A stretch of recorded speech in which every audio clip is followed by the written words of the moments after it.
At my sister's wedding, she laughed loudly and said, "Don't be surprised if my sister tries to catch the bouquet like her life depends on it." Then my ex, sitting beside her, added, "She'll probably miss that too." Guests howled in laughter. Hours later, the bouquet hit me square in the face, but that wasn't even the shocking part. What happened next was. I'm 38 now. My name is Colleen, and this happened about 6 months ago, but I still think about it almost every day. I guess I should start from the beginning. Blaine and I had been together for 7 years. We were engaged for 3 of them, living together in a rented townhome in Chapel Hill, North Carolina. I was working in community outreach for a nonprofit. He worked in insurance sales. That should have been my first clue, but I was in love. I ignored a lot of things, especially toward the end. Blaine was never cruel exactly. Just withholding. He was the kind of man who could make you feel like everything was your fault without ever raising his voice. That insidious, subtle manipulation. The kind where you're constantly apologizing and not quite sure why. And then there was Darcy. Darcy is my younger sister by 5 years. She's always been the star of the family, the prettier one, the funnier one, the one who lit up every room and managed to get away with anything. I loved her once. I really did. But something shifted between us the older we got. While I went to UNC on a scholarship and worked my way through school, she went to college out west, dropped out after a year, and floated from job to job. My parents always bailed her out. Always made excuses. I was the steady one. The one who could be relied on. That's code for, ignored unless something needed fixing. So when I found out Blaine had been cheating on me, with Darcy, I almost couldn't process it. I'd walked into the kitchen one morning and seen a message light up on his phone. I know it's not great to snoop, but something in my gut told me to look. And there it was. From Darcy. Last night was amazing. Same time next week? My body went cold. I remember staring at it for what felt like a full minute before he walked in, saw my face, and immediately started spinning his web. Wait, it's not what it looks like. You're misreading it. She was going through a breakup, I was just helping her cope. I didn't even yell. I just packed a bag and left. He didn't chase me. I think that hurt more than the betrayal itself. Darcy called me the next day, crying. She said it was a mistake, that it only happened once. Then, she said it didn't happen at all. Then she said Blaine came onto her and she shut it down. The story kept changing. Eventually, she stopped trying to apologize and just acted like I was being overly dramatic. The worst part? My parents backed her. They told me family is family, and that I shouldn't throw mine away over a man who was never really right for me anyway. Like that made it okay. I moved to Asheville shortly after. Got my own place. Started working at a local food co-op and teaching yoga on the side. I stopped talking to most of my family. Blaine and Darcy got together officially less than a year later. And then I got the wedding invitation. Cream cardstock, heavy as a brick. Script lettering. Everything perfect. My name written out in full like we were still pretending we were close. Ms. Colleen Marin, cordially invited to the wedding of Darcy Marin and Blaine Cross. I almost threw it away. But I didn't. I sat on that RSVP card for weeks. I think part of me wanted to go just to show them I was fine. That they didn't break me. That I could show up, smile, and wear a dress that made me feel like a goddess while they tried to pretend what they did didn't destroy me. I went alone. No +1. No backup. Just me in a navy blue silk dress and heels that pinched, walking into a venue in Charleston with my head held high. The ceremony was fine. They said their vows. Everyone clapped. My mother dabbed her eyes with a monogrammed handkerchief. My father avoided my gaze entirely. I made it through the first half of the reception. The salad, the speeches, the first dance. I kept my face neutral and my glass full. Then came the bouquet toss. Darcy grabbed the mic, drunk off too much champagne and the attention she always lived for. She looked right at me, smiled that venom-laced smile she'd perfected since we were kids, and said loud enough for the whole damn place to hear, "Don't be surprised if my sister tries to catch the bouquet like her life depends on it." It was already humiliating, but then Blaine, my ex, the man she'd stolen, leaned in like he'd been waiting for this moment. "She'll probably miss that too." Laughter. Applause. Glasses clinking. People held. I don't know how I stayed standing. I walked outside. Just walked. I didn't want to cry in front of them. Didn't want to give them that satisfaction. The garden was quiet. Cool. I sat on a stone bench, took deep breaths. I wasn't going to let them see me crack. When I finally went back in, the toss was just starting. And that stupid internal voice, maybe pride, maybe vengeance, told me to stand near the edge of the dance floor. Not to participate. Just to be there. Let them see me. Let them know I wasn't hiding. Darcy turned her back, tossed the bouquet high into the air. And I swear to God, that thing came down like a heat-seeking missile, hit me square in the face. I caught it by instinct. Dead silence. Then nervous laughter. Then someone cheered. I didn't smile. I just stared straight at Blaine. That's when I noticed it. He wasn't looking at me. He was looking at someone across the room. A woman in a green dress. Brunette. Maybe my age. She looked stricken. When our eyes met, she looked away quickly. Something inside me twisted. I didn't know what it was yet, but I knew that look. I knew that panic. The sinking feeling in your gut when someone's secret is about to surface. I left soon after that. Back in Asheville, I tried to forget it. But I couldn't shake the feeling. I didn't even know the woman's name. But I remembered her face. And I was about to find out everything. I couldn't stop thinking about that woman in the green dress. For the next week, I did what any rational person would do after attending the wedding of her cheating ex and her backstabbing sister. I became a quiet, methodical detective.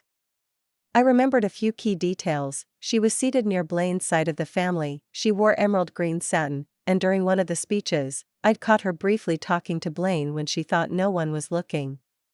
She wasn't a plus one. She wasn't chatting with anyone else. And that look when our eyes met, that wasn't casual. That was fear. So I searched. First on social media, hashtags from the wedding, tagged photos on Instagram, anything that mentioned the venue. It didn't take long. Someone had posted a wide group shot of guests dancing. Zooming in, there she was, fifth from the left, clutching a champagne flute and looking like she wanted to disappear. I clicked on the profile. A friend of Blaine's cousin. Her name was Mary Dorsey. From there, it unraveled quickly. She worked at a mid-sized law firm in Charleston. Single, no kids. She had a Twitter account she hadn't used in years and a more active LinkedIn. On Facebook, she was private, but her profile picture showed her and Blaine, arms around each other, at a beach bonfire. Posted 9 months before the wedding. I stared at it for a long time. The next day, I got the email. Anonymous address. No subject line. Inside, 2 screenshots and a video. The screenshots were messages between Mary and Blaine. The first read, "Blaine, she still thinks I'm just helping you prep for the depositions. God, I could be marrying the wrong sister. Mary, if I didn't know you were marrying someone else, I'd think you meant that. Blaine, who says I don't?" The video was from a hotel room. I didn't open it. I didn't need to. It was dated 2 weeks before the wedding. I sat there for a long time, staring at the screen, wondering what to do. I wasn't surprised. Not really. Once a liar, always a liar. What shocked me more was the absence of feeling. I wasn't heartbroken. I wasn't angry. I wasn't even smug. I just felt ready. Not for revenge. For truth. For the scales to finally balance. I printed everything. All of it. Messages, emails, screen grabs. I put them into a manila folder and mailed it to my parents' house. Attention, Darcy Marin. No return address. 3 days later, my phone rang. It was a number I didn't recognize. I answered, not knowing if I wanted to. Colleen? Her voice cracked. She was crying. Why would you do this to me? I didn't speak at first. Just listened to her sob on the other end, waiting for her to realize I wasn't going to comfort her. You were supposed to be my sister, she said. You ruined everything. I finally said, you married Blaine. That's what ruined everything. She didn't reply. Just sniffled, and after a few seconds, hung up. I sat on the couch, holding the phone in my lap like it might buzz again. It didn't. A few days later, I got a text from my mother. It just said, call me. I didn't. Darcy moved back into my parents' house shortly after. I found out from an old high school friend who still lives in our hometown. Apparently, she left Blaine after confronting him with the folder. At first, he denied it. Then blamed her. Then blamed me. Then, like the narcissist he is, tried to turn it all around and claimed he was being pushed into marriage and felt trapped. Classic Blaine. I didn't feel vindicated. I didn't feel guilty either. What I felt was strangely quiet. Like the kind of silence that comes after a long, violent thunderstorm. You know the air is clearer, even if the ground is muddy. My parents didn't say much. My dad sent a card in the mail a few weeks later, no message, just a $500 check with the memo line, do something nice for yourself. I used it to book a trip to Amalfi in Italy. I'd always wanted to go, but had convinced myself it was too indulgent. Too expensive. Too someone else's life. For 10 days, I drank limoncello, ate seafood caught that morning, and watched the sun set over Positano with my feet in the sea. I didn't check email. I didn't think about Blaine. I didn't think about Darcy. I just breathed. When I got back, I found that people I hadn't spoken to in years were suddenly reaching out. My cousin Ivy messaged me to say she saw everything unfold and had always thought Blaine gave her the creeps. A girl I used to work with at the nonprofit sent a DM saying, you were always too good for both of them. Even Mireille emailed me again. This time from her real account. She said she was sorry. That she didn't know he was engaged when it started. That he told her they were on a break. That she'd ended it right after the wedding. That the guilt ate her alive. I didn't reply. I didn't need to. That chapter was already written. What I started focusing on instead was me, not in a corny self-care meme kind of way, but in the practical, day-to-day ways I'd neglected. I started teaching yoga more regularly. I led a weekend women's retreat in the Smoky Mountains. I began writing again, nothing big, just personal essays, creative nonfiction, stories that had been sitting inside me for too long. And that's what led me here. Sharing this story. Not for revenge. Not even for advice, really. But because I think we need to normalize the idea that healing isn't always a grand revelation. Sometimes it's quiet. Sometimes it's getting hit in the face with a bouquet, feeling every eye on you, and refusing to be the joke. Because the truth is, I wasn't the punchline. I never was. And something tells me I'm just getting started. What followed in the next few weeks wasn't dramatic. It wasn't explosive. But it was heavy, like an emotional fog rolling in, settling quietly in the corners of my life. Darcy didn't reach out again after that call. My mother sent a few guilt-laced texts that alternated between passive-aggressive and full-blown martyr. You've always been so cold when people needed you. I raised 2 daughters. It's hard when one turns her back on the family. You made your point, Colleen. Can we move forward now? I didn't respond to those either. Honestly, the silence felt like freedom. I wasn't angry anymore. I was tired. Tired of bending, of making room for people who never left room for me. Tired of swallowing things whole and pretending they didn't taste bitter. But closure is tricky. Just when I thought I'd put everything behind me, a message arrived on my work email. Not personal. Not emotional. Just logistical. It was from Darcy. Subject: storage unit. Hi. Mom said you left a few of your things in the storage unit when you moved out of Blaine's. I'm clearing it out. If you want anything, pick it up by next Saturday. Otherwise, I'll assume it can be tossed. Darcy. No greeting. No signature. No emotion. Just facts. It was almost funny how businesslike she could be after burning our entire relationship to the ground. But curiosity got the better of me. I didn't even remember leaving anything behind. So I drove down to Chapel Hill the next Saturday. The storage unit was half empty. Just a few plastic tubs, a folded-up IKEA coffee table, and a box labeled "Colleen, miscellaneous," in my handwriting. It had been years, but it was unmistakable. Inside were old journals, a shoebox of Polaroids, a ceramic mug I made in a college pottery class, and, strangely, an envelope with my name on it. Not my handwriting. Blaine's. I stared at it for a long time before opening it. It was a letter. A real one. Ink, not typed. Pages folded neatly in half. Colleen, I know I don't have the right to write this.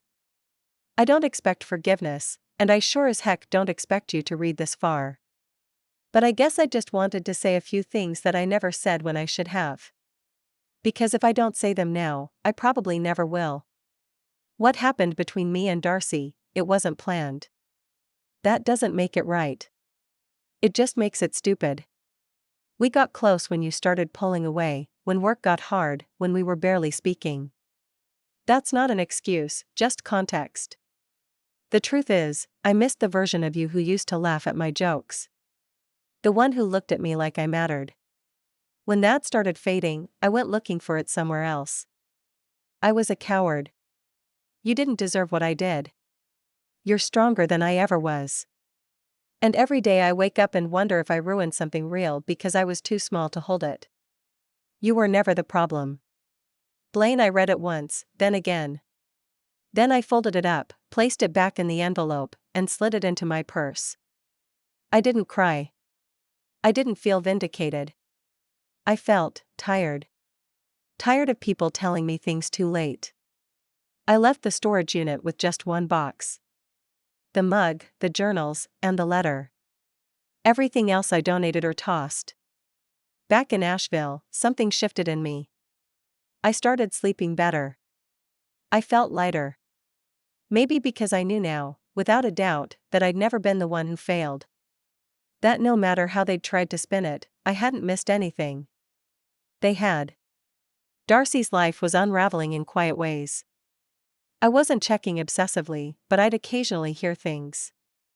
Through friends, through family whispers. She wasn't back with Blaine. She was working part-time at a boutique in our hometown. My mother said something cryptic in a voicemail about Darcy not being herself lately. I let it all pass through me like wind. One night, I was at a small dinner hosted by one of the women I'd met through my yoga classes. It was just 6 of us, sharing wine and roasted vegetables and stories about the weird turns our lives had taken. Everyone had their version of a Blaine, or a Darcy, or a time they'd been laughed at and pushed aside. And when it was my turn to share, I surprised myself by telling the truth. I didn't water it down. I didn't make jokes to soften the pain. I told them I'd been with a man who left me for my sister. That they got married. That I went to the wedding. That I was mocked in front of 100 people during the bouquet toss. That the bouquet hit me in the face. That I caught it anyway. I told them that 6 months later, I got a letter saying it was all a mistake. And I told them I didn't need that letter to know my worth. There was a moment of silence. Then someone passed me the wine bottle and said, "I don't think I've ever heard a story that made me want to stand up and clap." And I laughed, not because it was funny, but because it felt real. Like for the first time in a long time, I wasn't holding any of it alone.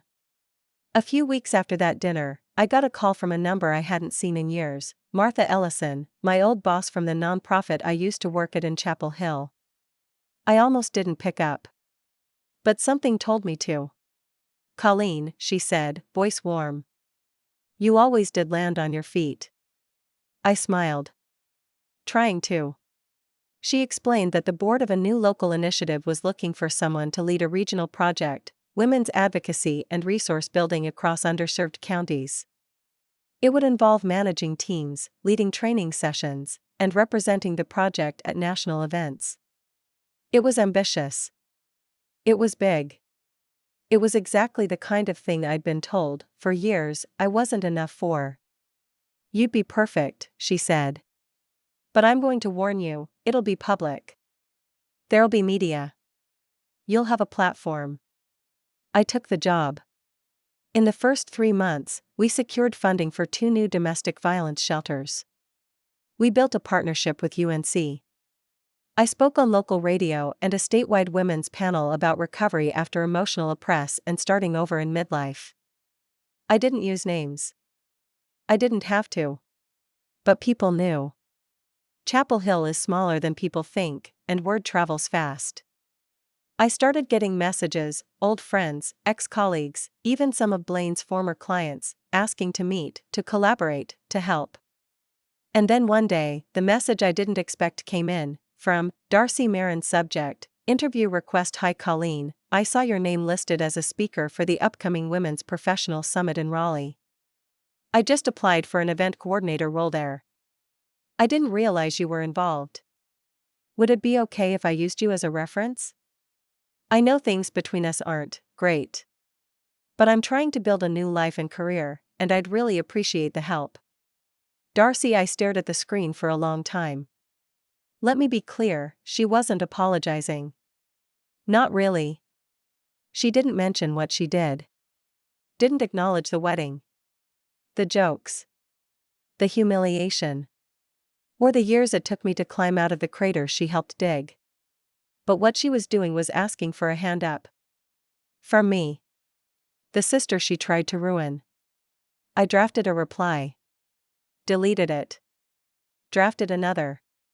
Deleted that too.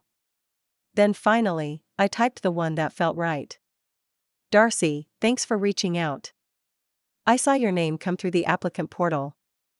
I had no idea you were pursuing this direction. I genuinely hope it's a better fit for you than your last choices. Unfortunately, I can't serve as a reference for someone I wouldn't feel comfortable recommending. I'm sure you understand. Best of luck. Colleen." No cruelty. No malice. Just the truth. I never heard back. Weeks later, I saw the summit's updated personnel page. The role she applied for had gone to someone else. A woman I'd met through the retreat I ran last fall. Someone thoughtful, kind, professional. Someone who knew her value, and never had to steal someone else's life to feel important. As for Blaine? I don't know exactly where he ended up. I heard he left Charleston.